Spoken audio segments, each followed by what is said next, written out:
أشهد أن لا إله إلا الله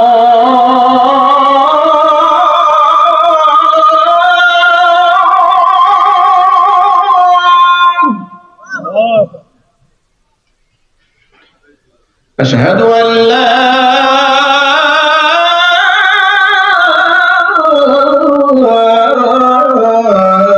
إله إلا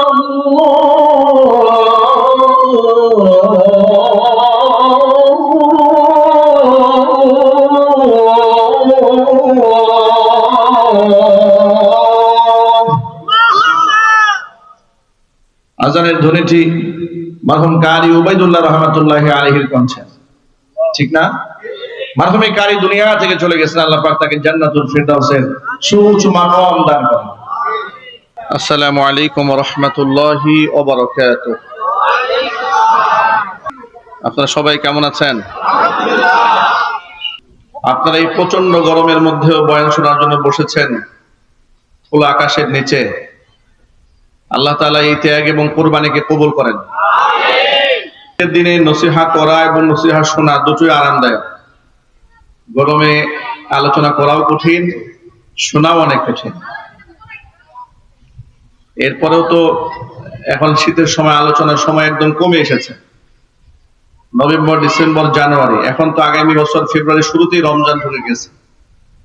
যার দরুন মাত্র 3 মাসের মধ্যে সকলে তো আলোচনার সুযোগ পান না। 20,000, 30,000, 40,000 দাওয়াত জমা হয়, মাহফিল করা যায় 100, 150 প্রোগ্রাম করা যায়, দাওয়াত আসে 40,000-এর মতো, বাকিরা মাহরুম হয়ে যায়। এই জন্য গরমের সময় আলোচনা করতে হয়। এরপরেও আপনারা বাংলাদেশের এমন সংকটকালীন মুহূর্তে, শুধু দেশের সংকট বলবো না আমি, এটা বৈশ্বিক সংকট, এমন সংকটকালীন মুহূর্তেও আপনারা জমে বসেছেন। আমরা আল্লাহর কাছে সাহায্য প্রার্থনা করি, আল্লাহ পাক যেন এই সংকট থেকে গোটা জাতিকে উত্তরণের রাস্তা আল্লাহ পাক যেন খুলে দেন। আলহামদুলিল্লাহ আলহামদুলিল্লাহ নাহমাদুহু ওয়া নাস্তাঈনুহু ওয়া নাস্তাগফিরুহু ونؤمن به ونتوكل عليه ونعوذ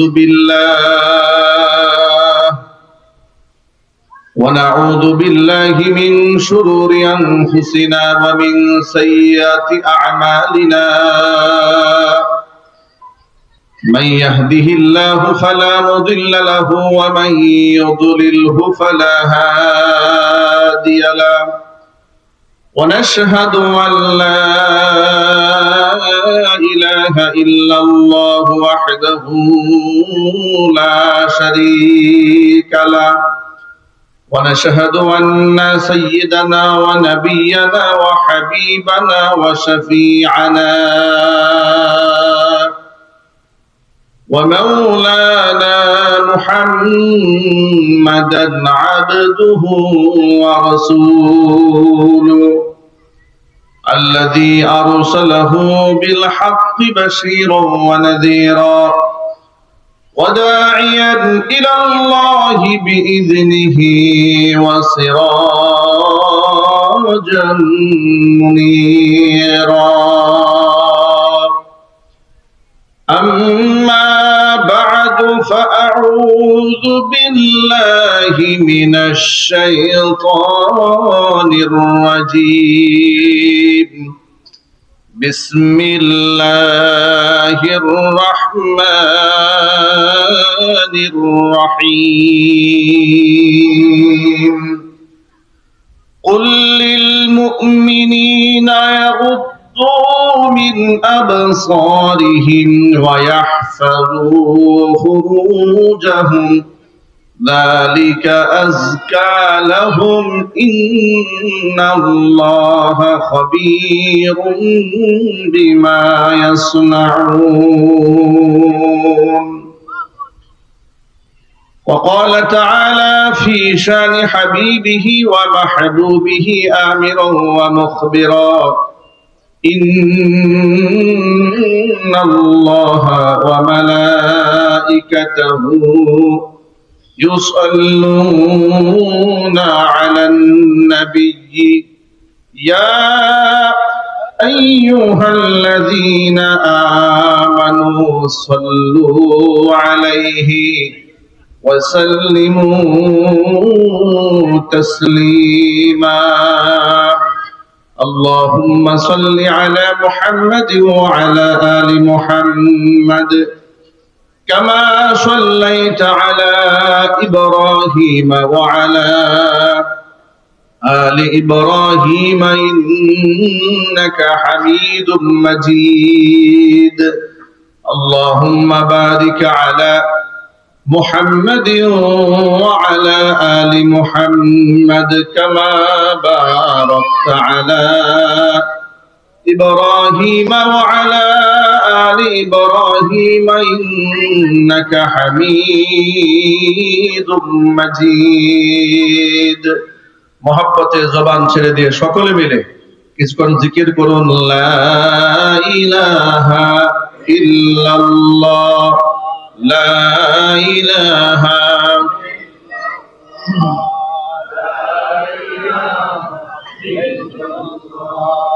لا إله إلا الله لا إله إلا الله لا إله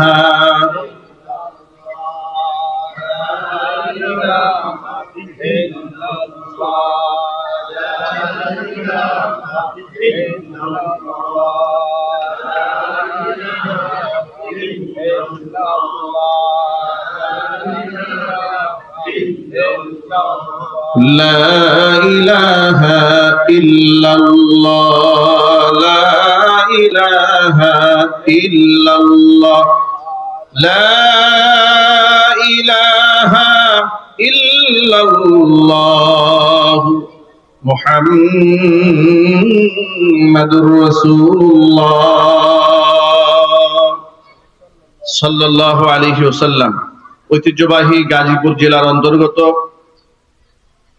22 নং ওয়ার্ড বাংলা বাজার নূরে মদিনা মাদ্রাসার উদ্যোগে ষষ্ঠ বার্ষিকী ওয়াজ ও দোয়া মাহফিলের শেষ অধিবেশনের সম্মানিত সভাপতি আলহাজ মোহাম্মদ সফদের হাসান, সাবেক কাউন্সিলর 22 নং ওয়ার্ড গাজীপুর সিটি কর্পোরেশন, সাবেক সহ অর্থ বিষয়ক সম্পাদক গাজীপুর মহানগর বিএনপি, মহতারাম সভাপতির নেক হায়াত আল্লাহ তাআলা দারাজ করুন। আজকের মাহফিলের সম্মানিত বিশেষ অতিথিবৃন্দ, হাজারাত উলামায়ে কেরাম, মুরব্বিয়ানে ইমাম, অত্র এলাকা এবং পার্শ্ববর্তী এলাকার বিভিন্ন প্রান্ত থেকে ছুটে আসা দিন দরদি ঈমানদার পরহেজগার মুত্তাকি মুসলিম ভাইরা, পর্দার অন্তরালে অবস্থানরত আমাদের সকলের শ্রদ্ধা ভাজন পর্দানিশীন মা এবং বোনেরা, মহান আল্লাহ রাব্বুল আলামিনের দরবারে আলিশানে লাখ কোটি শুকরিয়া জ্ঞাপন করছি যে মহান আল্লাহ তাআলা বৈশ্বিক এই সংকট কালেও প্রচন্ড গরমকে উপেক্ষা করে দুনিয়াবি যাবতীয় কাজ থেকে আমাদেরকে ফারেক করে মুক্ত করে নবী করিম সাল্লাল্লাহু আলাইহি ওয়াসাল্লামের ভাষায় বেহেশতের বাগানের মধ্যে উলামায়ে কেরামের মাজলিসে কোরআন হাদিসের মাহফিলে যথা সময়ে উপস্থিত হয়ে কোরআন সুন্নাহ থেকে কিছু আলোচনা করার, আলোচনা শোনার সুবর্ণ সুযোগ তৈরি করে দিয়েছেন। সেজন্য আপনারা খুশি না বেজার? কম না বেশি? উচ্ছ্বসিত কণ্ঠে, খুশি মনে, মন প্রাণ উজাড় করে আল্লাহ রাব্বুল আলামিনের শেখানো ভাষায় শুকরিয়া জ্ঞাপন করছি। জবান ছেড়ে দিয়ে সকলে একযোগে বলছি আলহামদুলিল্লাহ। রব্বানা লাকাল হামদ হামদান কাসীরা তাইয়িবান মুবারাকান ফীহি ইয়া রাব্বি লাকাল হামদু কামা ইয়ানবাগি লিজালালি ওয়াজহিকা ওয়া আযীমি সুলতানিকা। মহান আল্লাহ তাআলা আজকের ওয়াজ মাহফিলকে কবুল করুন। নূরে মদিনা মাদ্রাসাকে আল্লাহ তাআলা কিয়ামত পর্যন্ত কবুল করুন। কাল হাসরের কঠিন ময়দানে আজকের এই আয়োজন আল্লাহ তাআলা আমাদের সকলের নাজাতের জরিয়া হিসেবে কবুল করুন। সর্বোপরি কোরআনের নূর দিয়ে আল্লাহ তাআলা আমাদের সিনাগুলোকে আলোকিত করে দেন। মহাগ্রন্থ আল কোরআনের প্রতিটি আয়াত আমাদের জন্য জানা অত্যন্ত জরুরি। যারা এখানে এসেছেন তারা আল্লাহ পাকের কোরআন শোনার জন্যই এসেছেন, ঠিক কিনা বলেন? আল্লাহ পাকের কালামের প্রতি আমাদের সম্মান, আজমত, মোহাব্বত, ভালোবাসা আছে না নাই? কার কার আছে হাত দেখি তো ভাই। মাশাআল্লাহ, আল্লাহ কবুল করেন, হাত নামান। যদি এই সম্মানটা আমরা হৃদয় থেকে করি, যদি মুখের দাবি না হয়, তাহলে কোরআনের অসম্মান হয়, অমর্যাদা হয়, এমন কোন কাজ আমরা জীবনের কোনো ক্ষেত্রেই করতে পারবো না, ঠিক কিনা? বড় দুঃখ লাগে বর্তমান বাস্তবতার বৈশ্বিক যে সমস্যা চলছে, বিশেষ করে বাংলাদেশ একটি গরিব রাষ্ট্র। এই দেশে আমাদের তেল সংকট রয়েছে, গ্যাস সংকট রয়েছে, আর এই সব হচ্ছে আমাদের হাতের কামাই করা পাপের ফসল। তা না হলে একটি রাষ্ট্র 54 বছর হলো স্বাধীন হলো, সেই রাষ্ট্র এমন তলাবিহীন ঝুড়িতে কেন পরিণত হয়েছে? আমরা নেতা নেতৃত্ব সিলেক্টে আমরা সব সময় বরাবর ভুল করেছি, ঠিক না? ঠিক বলেন। আমরা সব সময় প্রতারিত হয়েছি। আমরা অসৎ, মিথ্যাবাদী, লম্পট, চরিত্রের কোনো বালাই নাই, এই ধরনের লোকদেরকে নেতৃত্বের আসনে আমরা বসিয়েছি। বিনিময়ে তারা সুযোগ পেয়ে রাষ্ট্রের সমস্ত টাকা লুটপাট করে বিদেশে পাচার করেছে। বড় দুঃখ লাগে কথা চিন্তা করলে যে মাত্র 16 বছরে 28 লক্ষ কোটি টাকা এই গরিব দেশ থেকে বিদেশ পাচার হয়ে গেল। এই দেশের একজন ভূমিমন্ত্রীর তার 560টা বাড়ি থাকে বিদেশের মাটিতে। কল্পনা করা যায়, একটা গরিব দেশের নাগরিকদের অবস্থা চিন্তা করা যায়, যে দেশের মানুষের এখন হরমুজ প্রণালীতে আমাদের জাহাজ তো প্রথমে আটকে দেওয়া হয়নি, আমাদের জাহাজগুলো পাহারা দিয়ে দিয়ে আমাদেরকে পার করে দেওয়া হয়েছে। এরপরও আমার দেশের নীতি নির্ধারকেরা গোলামীর জিনজিরে যাদের জীবন আবদ্ধ, গোলামি করেই যাদের অভ্যস্ততা, এবং পৃথিবীর মোড়লদের পা চাটা এবং দাসত্ব করায় যাদের অবস্থা, তাদের ভুলের কারণে পরবর্তীতে ইরান আমাদের জাহাজগুলোকে আটকে দিয়েছিল। কথা ঠিক না ঠিক জুড়ে বলুন। আমরা বলতে চাচ্ছি, সর্বোপরি এমন তলাবিহীন ঝুড়িতে পরিণত হওয়া একটি রাষ্ট্রকে যদি আমরা নতুন করে দাঁড় করাতে চাই, তাহলে ইনসাফের বাংলাদেশ কায়েম করতে হবে। ইনসাফ ছাড়া, জুলুম দিয়ে, শোষণ দিয়ে মানুষের মধ্যে ইনসাফ যদি না কায়েম করা যায়, তাহলে এ রাষ্ট্রে বর্তমান যে কঠিন পরিস্থিতি চলছে, যে ঘরে ঘরে বিদ্যুতের হাহাকার লেগে গেছে, কোন বাড়িতে 10 ঘন্টা, কোন এলাকায় 12 ঘন্টা, 14 ঘন্টা, 20 ঘন্টা পর্যন্ত বিদ্যুৎ থাকে না।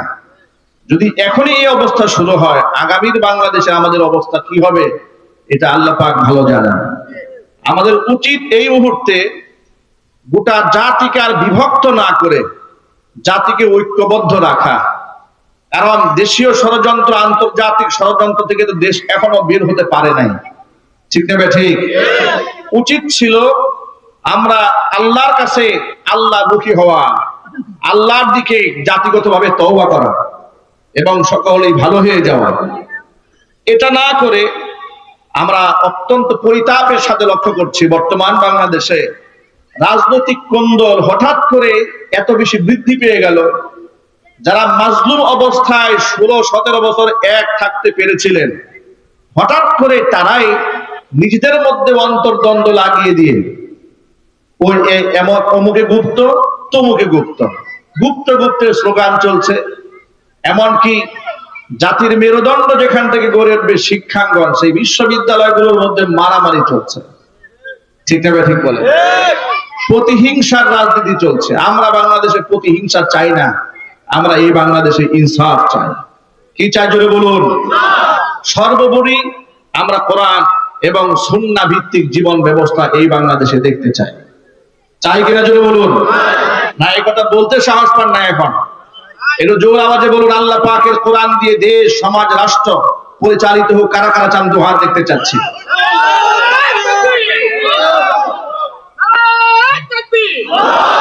তবে এই চাওয়াটা মন থেকেই চাওয়া হতে হবে। এই চাওয়া যেন আবার ধর্মকে ব্যবহার করে গদি দখল করার ষড়যন্ত্র না হয়, সেটাও খেয়াল রাখতে হবে। ইসলামকে ব্যবহার করে অনেকেই, কিন্তু ইসলাম মানে না। কথা বলেন। ইসলামের সাইনবোর্ড ইউজ করে কিন্তু ইসলামের স্বার্থ উদ্ধার করে না, ব্যক্তি স্বার্থ উদ্ধার করে, এমন দলও বাংলাদেশে আছে। এই ব্যাপারে আমাদের সতর্ক থাকতে হবে। আল্লাহ পাক বুঝার তৌফিক দান করেন। প্রিয় ভাইয়েরা আমার, মহাগ্রন্থ আল কোরআনে আল্লাহ পাক বলেছেন, ওয়ামা আসাবাকুম মিন মুসিবাতিন ফাবিমা কাসাবাত আইদিকুম ওয়া ইয়াফু আন কাসীর। যত মুসিবত তোমাদের পাকড়াও করে, তো সমস্ত মুসিবত তোমাদের নিজেদের হাতের কামাই করা। আমি আল্লাহ তাআলা এমনিতেই তোমাদের উপর জুলুম করি না, মুসিবত চাপায় দেই না, নিজেদের আমলের কারণে তোমরা মুসিবতের সম্মুখীন হও। ওয়া ইয়াফু আন কাসীর, অনেক কিছু আমি আল্লাহ তাআলা এমনিতেই ক্ষমা করে দেই। অন্যায় আল্লাহ পাক বলেন, যাহারাল ফাসাদু ফিল বাররি ওয়াল বাহরি বিমা কাসাবাত আইদিন নাস লিইউযীকাহুম বা'দাল্লাযী আমিলু লাআল্লাহুম ইয়ারজিউন। জলে এবং স্থলে যে বিপর্যয় শুরু হয়েছে সেগুলো মানুষের হাতের কামাই করা। মাঝে মাঝে এদেরকে কিছুটা শাস্তির সম্মুখীন আমি কেন করি? লিইউযীকাহুম বা'দাল্লাযী আমিলু, এরা যা করেছে তার কিঞ্চিত শাস্তির আস্বাদন করার জন্য আমি এদের এই কঠিন মুসিবতের সম্মুখীন করি, কিঞ্চিত বুঝাবার জন্য, যাতে করে ধাক্কা খাওয়ার পরে সচেতন হয়ে এরা আমি আল্লাহর দিকে ফিরে আসে। সুবহানাল্লাহ বলেন। করোনাকালীন সময় দেখেছেন কত মানুষ নামাজ পড়ার জন্য হাহাকার করেছে, ঠিক না ঠিক বলেন? মসজিদ যখন ওপেন ছিল তখন মসজিদে ঢুকে নাই, মসজিদ যখন ক্লোজ হয়ে গেল, বন্ধ হয়ে গেল, তখন নামাজ পড়ার জন্য পাগল পাড়া হয়ে গেল।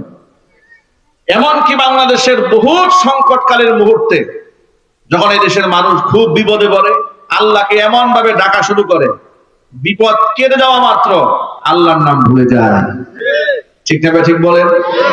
আমি আজকে আপনাদের সামনে মহাগ্রন্থ আল কোরআন থেকে সূরাতুন নূরের 30 নম্বর আয়াতে কারিমা আমার খুতবার মধ্যে আমি তেলাওয়াত করেছি।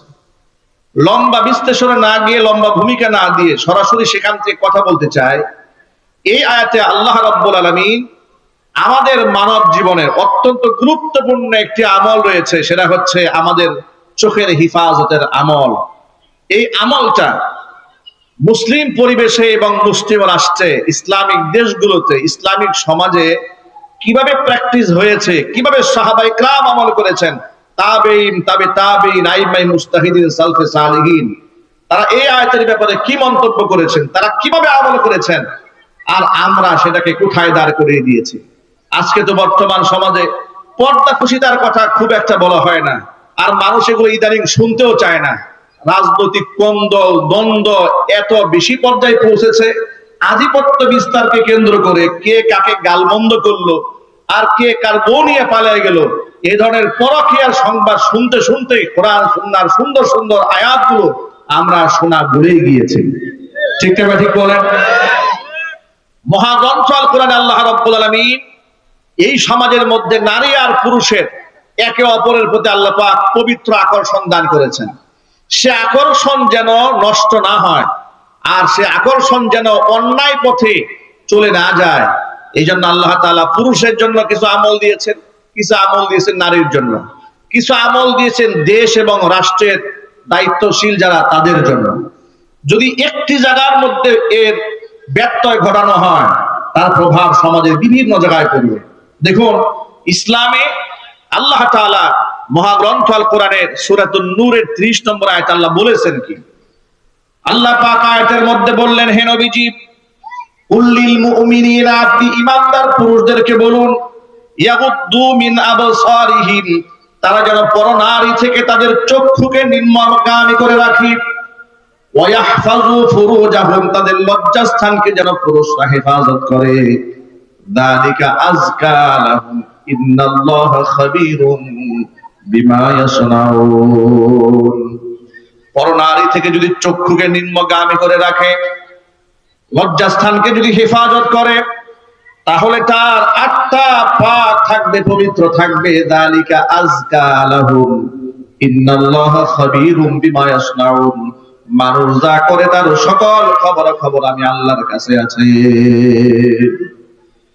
31 নম্বর আয়াতে আল্লাহ পাক বলছেন, وَقُلْ لِلْمُؤْمِنَاتِ يَغْضُضْنَ مِنْ أَبْصَارِهِنَّ وَيَحْفَظْنَ فُرُوجَهُنَّ وَلَا يُبْدِينَ زِينَتَهُنَّ إِلَّا مَا ظَهَرَ مِنْهَا وَلْيَضْرِبْنَ بِخُمُرِهِنَّ عَلَى جُيُوبِهِنَّ।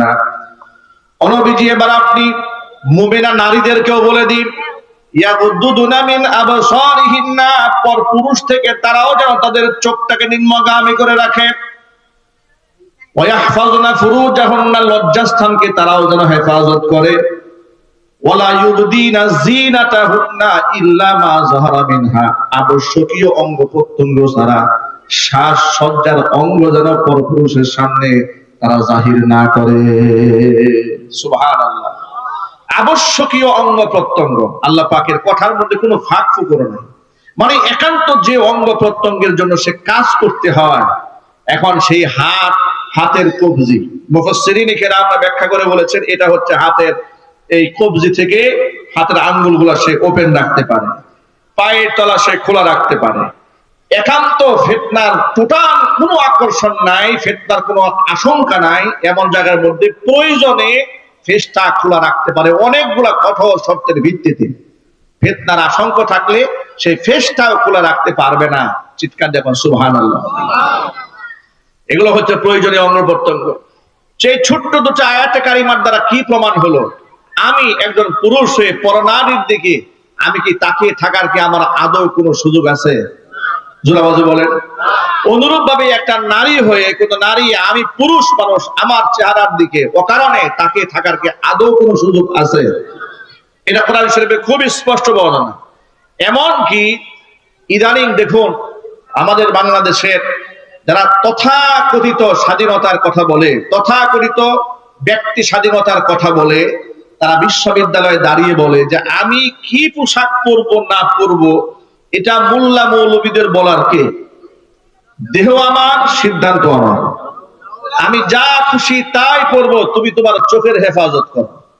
নাউজুবিল্লাহ পড়েন। ইসলাম আপনাকে যা খুশি তা পরার অধিকার আপনাকে দেয়নি। ইসলাম পুরুষকেও একটি দায়িত্ব দিয়েছে, নারীকেও দায়িত্ব দিয়েছে। খুব সংক্ষেপে একটা এক্সাম্পল দিলে খুব সহজে বুঝতে পারবেন। বিড়ালের সামনে যদি শুটকি পেশ করে আমার পৃথিবীর শ্রেষ্ঠতম বাগ্যী বক্তা দিয়ে বিড়ালে ওয়াজ করানো হয়, এর বিড়াল এই শুটকির মুখে যদি মুখ লাগায় কবিরা গুনাহ হবে। বিড়াল কি মানবে এই কথা? এই ফতোয়া বিড়াল মানবে না? মানবে না। আর যদি বলা হয় যে এত ওয়াজ করার পরেও যে বিড়াল শুটকির মধ্যে মুখ লাগাবে তাকে 50টা বেত্রাঘাত করা হবে, বিড়াল বলবে এই জুলুমের আইন যে করেছে তার পাছায় 100 বেত মারা উচিত। কথা ঠিক নেবে ঠিক বলে। আমার নাকের ডগার মধ্যে তুমি ওপেনে ঝুটকি দিয়া তুমি আমাকে না খাওয়ার তালিম দিবা, তা তো হবে না।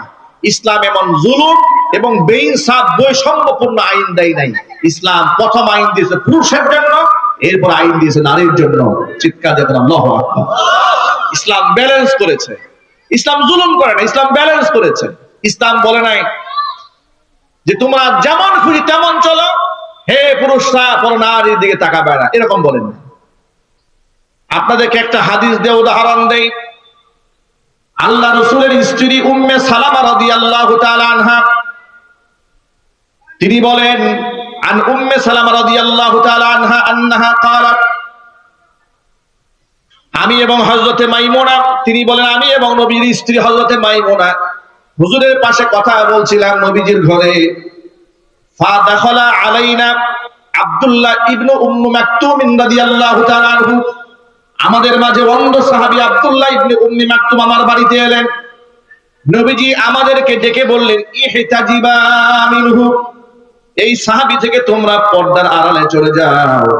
উম্মে সালামা বলে আমি জিজ্ঞেস করলাম আলাইসা হুয়া আমা লা ইউবসিরুনা ওয়ালা ইয়ারিফুনা, এ আল্লাহর নবী সে তো অন্ধ মানুষ, আমাদেরকে দেখবেও না, আমাদেরকে চিনতেও পারবে না, অসুবিধা কি?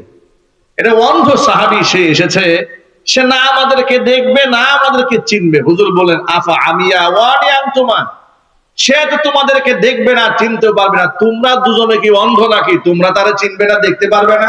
সুবহানাল্লাহ।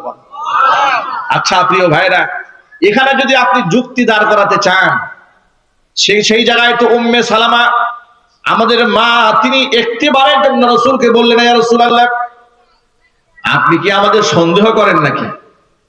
এই অন্ধ সাহাবীর দিকে তাকালে আমাদের মনের মধ্যে তার প্রতি আকর্ষণ বাড়তে পারে, এই ধরনের চিন্তা কি আপনার মাথায় আসে নাকি? এই ধরনের প্রশ্ন উম্মে সালামা করেন নাই। আচ্ছা আপনাদেরকে যে আমি জিজ্ঞেস করি, নবীর স্ত্রীগণ এই উম্মতের কি হন? সবাই বলেন। সাহাবায়ে কেরামের কি হতেন?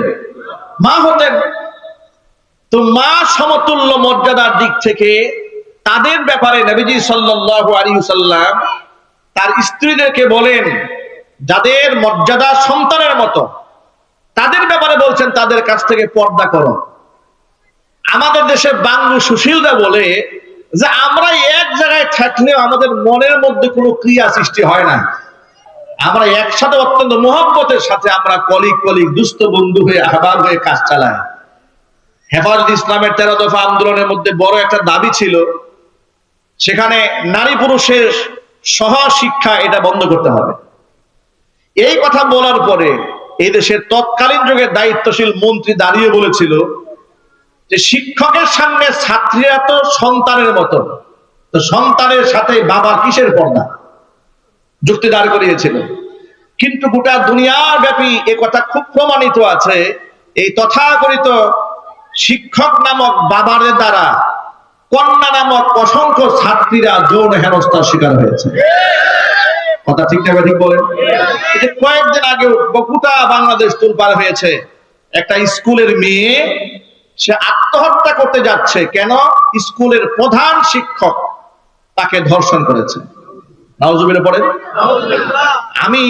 আমি অবাক হয়ে যাই, এই দেশে নারীদের অধিকার নিয়ে এত কথা বলা হয়, অথচ মহিলা কলেজের প্রধান শিক্ষক থাকে পুরুষ।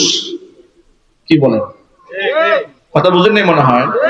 এই যে নারীবাদীরা এত চিৎকার করে নারী অধিকার, নারী অধিকার, নারী ক্ষমতা, নারী শিক্ষা, এত কিছু বলেছে, আমাদের দেশের প্রধানমন্ত্রী নারী থাকতে পেরেছে, তো মহিলা কলেজের প্রধান শিক্ষক নারী না হয়ে পুরুষ হয় কেন? ঠিক না জুড়ে বলেন। আপনি পুরুষ কেন থাকবে একটা মহিলা কলেজে? গার্লস স্কুলের প্রধান শিক্ষক পুরুষ কেন হবে? গার্লস স্কুলের প্রধান শিক্ষিকা হবে একজন নারী। কথা বলেন ঠিক না ঠিক? এই কথা বলাতে বলে হুজুরদের কি মা বোন নাই? হুজুরদের কোনো মা বোন নাই, তাদের নজর এত খারাপ কেন? আমার প্রিয় বন্ধুগণ, আসলে তারা আমাদের উপরে এই ক্লেমটা দিয়ে, অপবাদটা চাপিয়ে দিয়ে মূলত ওদের মনের মধ্যে যে গুপ্ত একটা কুবাসনা আছে, সে বাসনায় তারা বাস্তবায়ন করতে চায়। কারণ এই দুনিয়ার কোন শিয়াল মুরগিকে বন্দি থাকুক এটা তারা চায় না। শিয়াল মুরগির স্বাধীনতা চায় মুরগিকে ভোগ করার জন্য। অনুরূপভাবে তামাম দুনিয়ার মধ্যে নারী অধিকারের নামে নারীদেরকে খোলামেলা পোশাকে যারা সমাজের মধ্যে আনতে চায়, একটু তাদের পরিচয়টা জেনে দেন, ভালো করে জেনে নিবেন, দেখবেন লম্পট বদমাশ ছাড়া আর কিছুই নয়। আমার প্রিয় ভাইরা, তাহলে আয়াত স্পষ্ট প্রমাণ করে দিল আমি কোন বেগানা নারীর দিকে তাকাতে পারবো না, বেগানা নারীও আমার দিকে তাকাতে পারবে না, এমনকি আমি সামনাসামনিও যেতে পারবো না। কোরআন মাজিদের সূরা আহজাবের মধ্যে আল্লাহ পাক স্পষ্ট জানিয়ে দিয়েছেন, ওয়া ইযা সাআলতুমুহুন্না মাতাআন ফাসআলুহুন্না মিন ওয়ারাই হিজাব।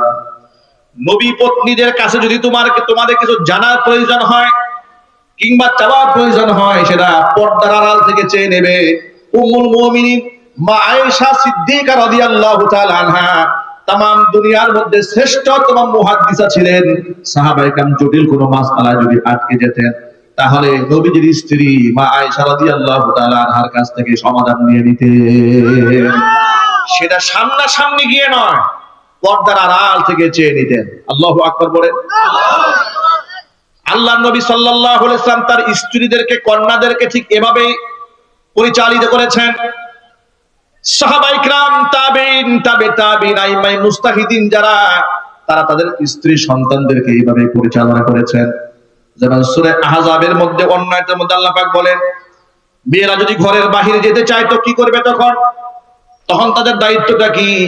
ইয়া আইয়ুহান নাবিয়্যু কুল লিআজওয়াজিকা ওয়া বানাতিকা ওয়া নিসাইল মুমিনিনা ইউদনিনা আলাইহিন্না মিন জালাবিবিহিন যালিকা আদনা আইয়ুরাফনা ফালা ইউযাইন ওয়া কানা আল্লাহু গফুরার রহিমা। ও নবীজি, কুল ইয়া আইয়ুহান নাবিয়্যু কুল লিআজওয়াজিকা, নবীজি আপনি বলুন আপনার স্ত্রীদেরকে, ওয়া বানাতিকা বলুন আপনার কন্যাদেরকে, ওয়া নিসাইল মুমিনিনা মুমিনদের স্ত্রীদেরকে আপনি বলে দিন, ইউদিনিনা আলাইহিন্না মিন জালাবিবিহিন্না, ঘরের বাইরে যদি যাওয়ার প্রয়োজন হয় তারা যেন অবশ্যই একটা লম্বা চাদর ওড়না দিয়ে আপাদমস্তক তারা ঢেকে নেয়। যালিকা আদনা আইয়ুরাফনা ফালা ইউযাইন, এরা স্বাধীনা মুসলিম রমণী, এদের চিনতে সহজ হবে, এদের উত্ত্যক্ত করা হবে না, বিরক্ত করা হবে না। ভাইরা, ইবনে মাসউদ রাদিয়াল্লাহু তাআলা আনহু সাহাবীদের মধ্যে সর্বাধিক শিক্ষিত সাহাবী ছিলেন। সুবহানাল্লাহ বলেন। সাহাবীদের মধ্যে যারা খুব শিক্ষিত ছিলেন তাদের মধ্যে একজন ইবনে মাসউদ রাদিয়াল্লাহু তাআলা আনহু, আরেকজন ছিলেন রাইসুল মুফাসসিরিন আব্দুল্লাহ ইবনে আব্বাস রাদিয়াল্লাহু তাআলা আনহু, একেবারে খুব শীর্ষ মুফাসসির ছিলেন। কোরআন আয়াত, কোন আয়াতের কি ব্যাখ্যা, এটা সাহাবায়ে কেরামের মধ্যে তারা খুব ভালো জানতেন। এই যে আয়াতখানা, যে মহিলাদেরকে আপনি বলে দেন তারা যেন জিলবাব ব্যবহার করে, ইবনে মাসউদ রাদিয়াল্লাহু তাআলা আনহু বলেন, জিলবাব মানে হচ্ছে এমন একটা ওড়না, এমন একটা চাদর, এত বড় একটা কাপড় দিয়ে গোটা দেহ আবৃত করে রাখতে হবে। কোন ফকিহ বলেছেন যে তার এক চোখ খোলা রেখে সে বের হবে, কেউ বলেছেন দুই চোখ খোলা রেখে বের হবে।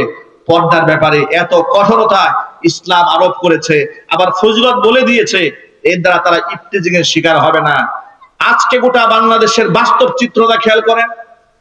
পর্দা আয়াত নিয়ে যে আলেমরা কথা বলবে, কোন সাহস নিয়ে কথা বলবে?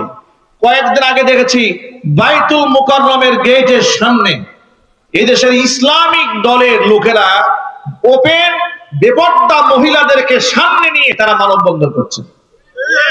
কথা বলে ঠিক না বেরিয়ে বল, এর চেয়ে লজ্জাস্কর ঘটনা আর কি হতে পারে? বাংলাদেশের 56 বছরের ইতিহাসে কোন ইসলামিক দল বেপর্দা মহিলাকে পুরুষদের সামনে দাঁড় করিয়ে মিছিল করেছে, মিটিং করেছে, মানববন্ধন করেছে, এর রেকর্ড নাই, যা কয়েকদিন আগে করা হয়েছে।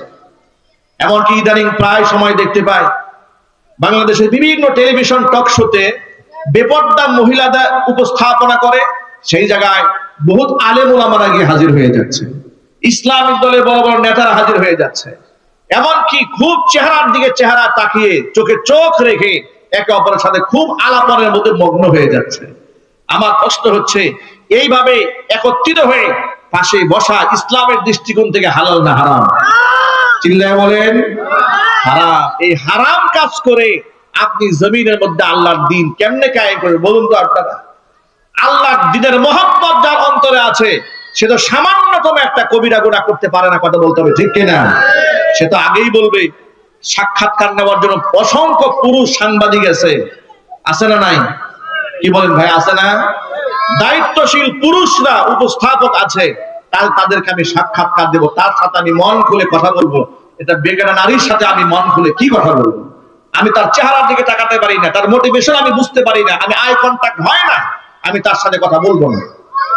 যার এতটুকু ইমানি গায়রত নাই, আর যাই হোক না কেন, এরকম ফাসিক দিয়ে আল্লাহর জমিনে আল্লাহর দ্বীন কায়েম হবে না। আমার প্রিয় বন্ধুগণ, শুনতে তিক্ত হলেও বাস্তবতা এটাই। আমি এক্সাম্পল দিয়ে একটা কথা বলি। আমাদের জমানা এমন একটা অবস্থায় দাঁড়িয়েছে, নিজের দলের লোক কিংবা নিজের দলের কোনো হুজুর যদি কুফরিও করে, সেই দলের অনুসারী আর বক্তাবৃন্দ যারা আছেন এই কুফুরিকেও হাসি মুখে মেনে নিতে রাজি হয়ে যায়। ঠিক না ঠিক?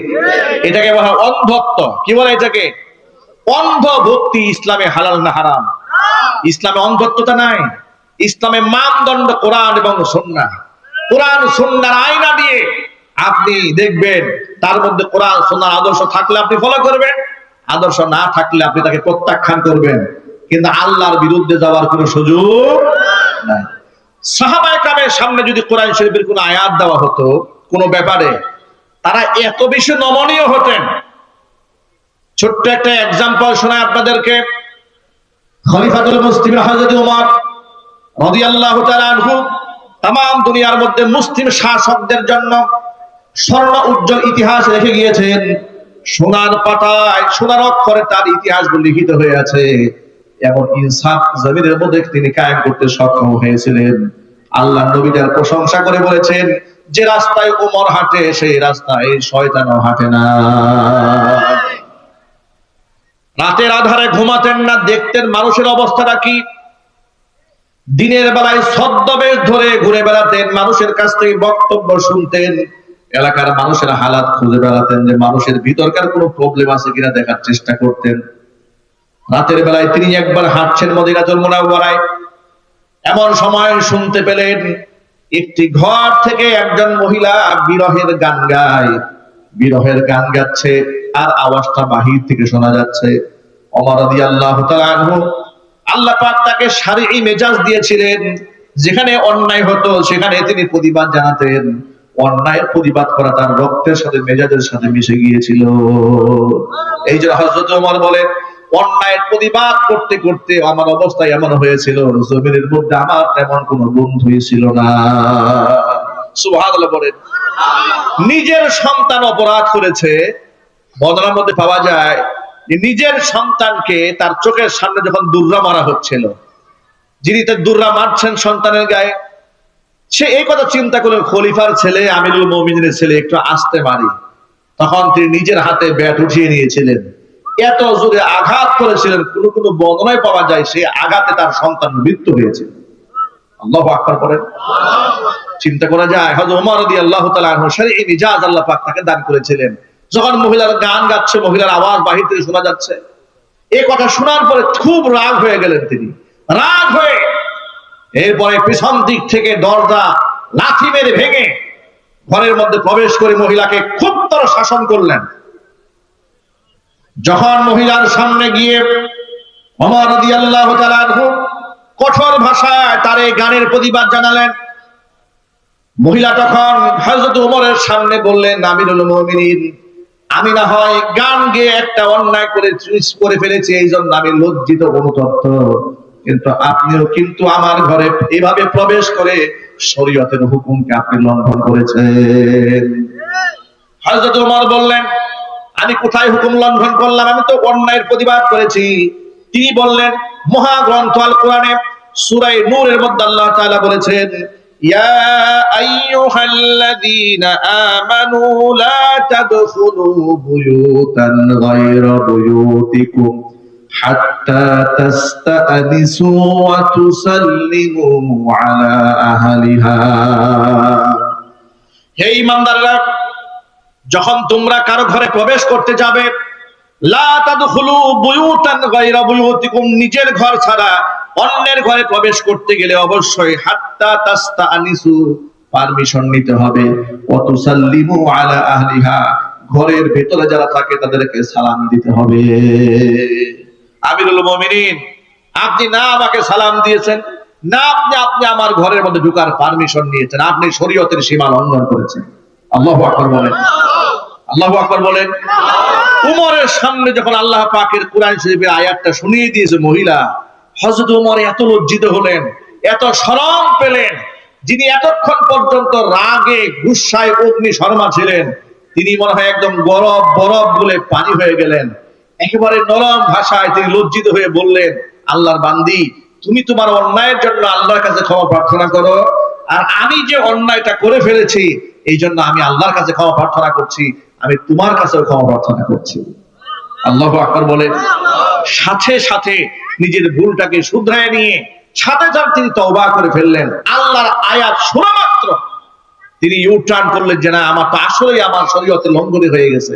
ভাইরা, সাহাবায়ে কেরাম রাদিয়াল্লাহু তাআলা আনহুম আজমাইন, তারা বেগুনাহ মাসুম ছিলেন না, তারা মাগফুর ছিলেন, কারণ তারা তো নবী ছিলেন না। কিন্তু তারা মানুষ হওয়ার পরেও রাসূলের সান্নিধ্যে এমন সোনার মানুষে পরিণত হয়েছিলেন যে তাদের প্রতি আল্লাহ পাক সন্তুষ্ট হয়েছেন বলে কোরআন মাজিদ আল্লাহ পাক আয়াত নাযিল করেছেন, যার দরুন তাদের সমালোচনা করা যায় না, সাহাবায়ে কেরামের সমালোচনা করা যায় না, তাদের সাথে গুস্তাখি করা যায় না। আমি কয়েকদিন আগে দেখেছি বাংলাদেশের কিছু কুখ্যাত বাউল শিল্পী এবং তথাকথিত কুখ্যাত কিছু সুন্নিরা, তারা হযরতে আবু হুরায়রা রাদিয়াল্লাহু তাআলা আনহুর মতো জালিলুল কদর একজন সাহাবী, কোরআনে কারীম যখন নাজিল হতো, যে সমস্ত সাহাবীরা লিখে কোরআন সংরক্ষণ করতেন, তাদের মধ্যে অন্যতম একজনের নাম ছিল হযরতে আবু হুরায়রা, হযরতে আমিরে মুয়াবিয়া রাদিয়াল্লাহু তাআলা আনহু। সেই আমিরে মুয়াবিয়ার ব্যাপারে এই কুখ্যাত মাজার পূজারী এদের লেবাসে পোশাকে দেখে আপনারা আপাদমস্তক মনে করবেন জান্নাতি পালায় আসছে।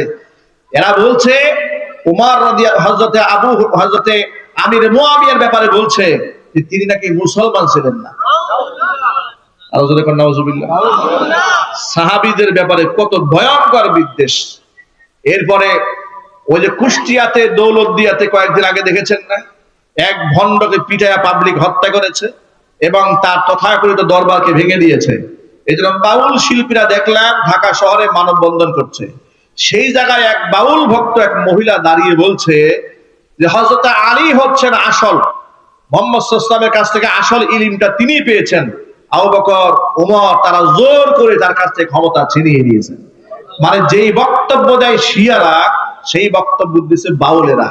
যেই বক্তব্য দেয় শিয়ারা, কুখ্যাত কাফের শিয়ারা, সেই বক্তব্য দিচ্ছে বাংলাদেশের তথাকথিত সুন্নি ভণ্ডরা। কথা বলুন ঠিক কিনা বলেন? আমি তাদেরকে সতর্ক করে দিয়ে বলে দিতে চাই, বাংলাদেশে আপনারা বেশি আস্ফালন দেখাবেন না। ওরা দুঃখ করে বলে যে 5ই আগস্টের পরে তারা নাকি বাংলাদেশে নিরাপত্তাহীনতায় ভুগছে। সারা জীবন স্বৈরাচারের তাবেদারি করে নিজেদের মাজার ব্যবসা, শিরকি ব্যবসা জমজমাট করে রেখেছিলেন। বাংলাদেশে হকপন্থী আলেমদেরকে জেলখানা নিয়ে বন্দী করে টর্চার করার পেছনে এই ধরনের নামধারী তথাকথিত বেদাতপন্থীদের হাত ছিল। কথা বলতে হবে ঠিক কিনা বলেন? সুতরাং অপকর্মের কিছুটা প্রায়শ্চিত্ত তো দুনিয়াতে ভোগ করতে হবে, আর চূড়ান্ত ফয়সালা হবে কাল কিয়ামতের ময়দানে। ঠিক কিনা বলেন?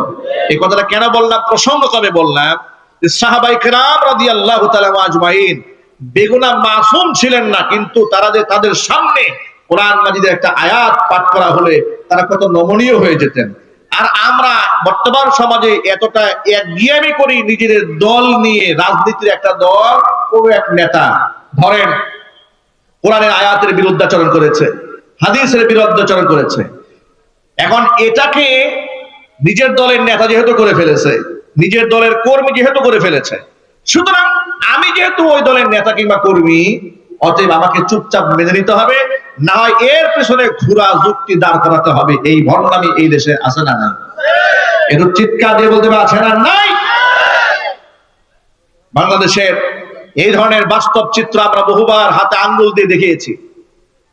রাজনৈতিক ব্যানারে এদেশে কিছু বক্তা ওয়াজের মঞ্চে বসে ভণ্ডামি করে। কেমন ভণ্ডামি? আয়াতের মন গড়া ব্যাখ্যা উপস্থাপন করে। ঠিক না ঠিক? আয়াতের মন গড়া কথা বলতে বলে, হাদিসের মন গড়া কথাবার্তা বলে। এদের বিরুদ্ধে দলীয় বক্তারা যারা আছে সব চুপচাপ থাকে। যদি ভিন্ন ঘটনার কেউ সতর্ক করে কিছু বলে, তার 14 গোষ্ঠী উদ্ধার করার জন্য সব ক্ষিপ্ত হয়ে যায়। তাদের কাছে নিজেদের দলের সম্মান মর্যাদা আল্লাহর আইনের চাইতেও বড়। সুতরাং এই ধরনের ভক্তদেরকে দিয়ে বাংলার জমি ইসলাম চালানোর ফায়দা হবে না। কথা ঠিক না ঠিক? আমি জিজ্ঞেস করতে চাই, আজকের পর থেকে আল্লাহ রাব্বুল আলামিনের আয়াত আল্লাহ পাক যেভাবে আমাদেরকে উপহার দিয়েছেন ঠিক সেভাবে শ্রদ্ধার সাথে মানতে কি আমরা রাজি আছি? বলেন ইনশাআল্লাহ। আজকের পর থেকে আমরা চোখের হেফাজত করবো, বলেন ইনশাআল্লাহ। প্রসঙ্গভাবে ছোট্ট একটা কথা বলে আমি আমার সংক্ষিপ্ত বক্তব্য শেষ করবো, বলেন ইনশাআল্লাহ। এই যে গোটা বাংলাদেশে বর্তমানে বাউল শিল্পী এবং তথাকথিত মাজারপন্থীরা যে মিছিল করছে, ঢাকা শহরে মানববন্ধন করছে কুষ্টিয়ার দৌলতদিয়ার ঘটনাতে, সেই জায়গায় তারা বলছে আমরা আর যাব না, মোল্লার কাছে তওবা করেছি, আরেকজন দেখলাম বলছে আমরা ওই মোল্লার কাছে যাব না যে মোল্লা গান বাজনা হারাম বলে। নাউজুবিল্লাহ বলেন। সে বলে এখন তো আমরা বাংলা তরজমা পড়ে ইলম শিখতে পারি, মোল্লার কাছে যাওয়ার কোনো দরকার নাই। আমার প্রশ্ন হচ্ছে, তুমি যে বাংলা তরজমাটা পড়বা এটা লিখেছে তোমার কোন বাবা? ঠিক আছে বলেন। তুমি যে বাংলা তরজমা করে ইলম হাসিল করবা সেটা কোনো মোল্লা লিখেছে? তুমি বুখারী শরীফ বাংলা তরজমা পড়বে, বুখারী শরীফ কে বাংলা তরজমা করেছে? শেখুল হাদিস আল্লামা আজিজুল হক রাহমাতুল্লাহি আলাইহি। মোল্লার কাছে যাওয়া ছাড়া তোমাকে তো নিজের অস্তিত্বও ঠিক থাকবে না। কথা বলতে হবে, ঠিক না? ঠিক। এই যে বাংলাদেশে হিজবুত তাওহীদের একটা ফিতনা চলছে বাংলাদেশে, এদের যত অভিযোগ সব আলেমদের ব্যাপারে। ঠিক না? ঠিক। কয়েকদিন আগে এক বক্তব্য দিয়ে বলছে যে আলেমদের মধ্যে এবং মুসলমানদের মধ্যে এত গ্রুপ হয়েছে, শিয়া হয়েছে, সুন্নি হয়েছে, ওয়াহাবি হয়েছে, মাযহাবি হয়েছে, লা মাযহাবি হয়েছে। সুতরাং ইমাম মাহদী যখন কিয়ামতের আগে আসবে তখন এই হুজুররা দ্বিধা বিভক্ত হয়ে যাবে ইমাম মাহদীকে কিভাবে চিনবে। শিয়ারা বলবে আমাদের, সুন্নিরা বলবে আমাদের, ওয়াহাবিরা বলবে আমাদের, মাযহাবিরা বলবে আমরা চিনবো, লা মাযহাবিরা বলে আমরা চিনবো। এর মানে হচ্ছে কেউ চিনতে পারবে না। মানে আলেমদেরকে বুঝালো যে পৃথিবীর কোন আলেম কিংবা মুসলমান চিনবে না। তখন আমার খুব প্রশ্ন করতে ইচ্ছে করেছিল, কেউ চিনবে না, শুধু চিনবে হিজবুত তাওহীদের বন্ধুরা। ঠিক না? ঠিক বলেন। কথায় কথায় বলে জাতিকে ঐক্য হতে হবে, ঐক্য হতে হবে। কার পিছনে ঐক্য হবে? তোদের মতো ভণ্ডদের পিছনে ঐক্য হবে? কি বলেন আপনারা? এই সমস্ত ব্যক্তিরা বলে তাফসীর বিশ্বাস করে না, তাফসীর মানুষ লিখেছে। 1400 বছর ইসলাম নাকি সব বিকৃত হয়ে গেছে। ওদের কাছ থেকে সঠিক ইসলাম আর সঠিক তাওহীদ নাকি শিখতে হবে, এমন কথা বলেছে। কেনা শুধু কথায় কথায় নামাজ নামাজ নামাজ নামাজ করে, ইমানের ঠিক নেই, নামাজ নামাজ করে। মানে দেখেন, কথা সত্য মতলব খারাপ। মানে ইমান যদি না থাকে সে কি মসজিদে যায় নাকি? কি বলেন আপনারা? ইমানের টানেই তো সে মসজিদে যায়, ইমানের টানেই তো সে নামাজটা পড়ে। সে বলে খালি নামাজ নামাজ দিয়ে পড়ে থাকে, ইমানের খবর নাই। মানে বুঝাতে চায় ওরা যে ইমানের যে ব্যাখ্যা দাঁড় করায় সেটা মানতে হবে, এরা কারো ব্যাখ্যা নেবে না। ঠিক অনুরূপ ভাবে এই ভণ্ডদের মতো বাউলরা বলে যে কোরআন শরীফে গান বাজনা কোথাও হারাম লেখা নাই, সুতরাং আমরা আলেমদের কাছে যাব না যে আলেম গান বাজনা হারাম বলে। আপনাদেরকে ছোট্ট একটা আয়াত বলে বক্তব্য শেষ করছি।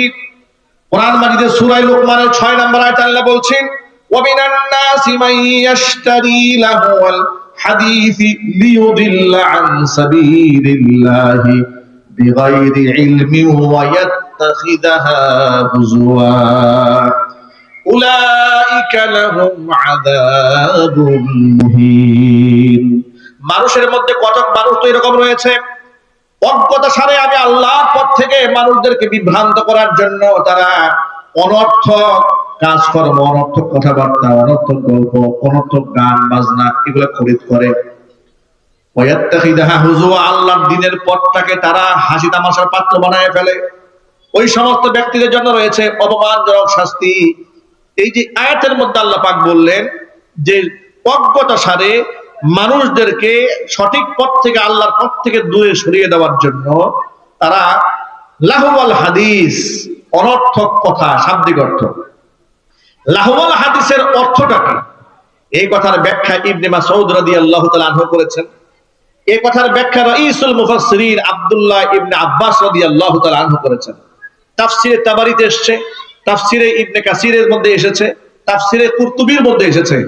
বিখ্যাত সব তাফসীরের প্রণেতারা লিখেছেন লাহওয়াল হাদিস মানে হচ্ছে গান বাজনা।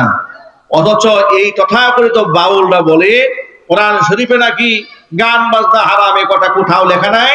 সুতরাং হুজুররা ভুলভাল বলে, হুজুরদের কাছে আমরা যাব না। আমি আপনাদের কাছে জিজ্ঞেস করতে চাই, এক বাক্যে জবাব দিবেন, গান বাজনা শরীয়তের দৃষ্টিতে হালাল না হারাম? আর জোর আওয়াজে বলুন, হালাল না হারাম?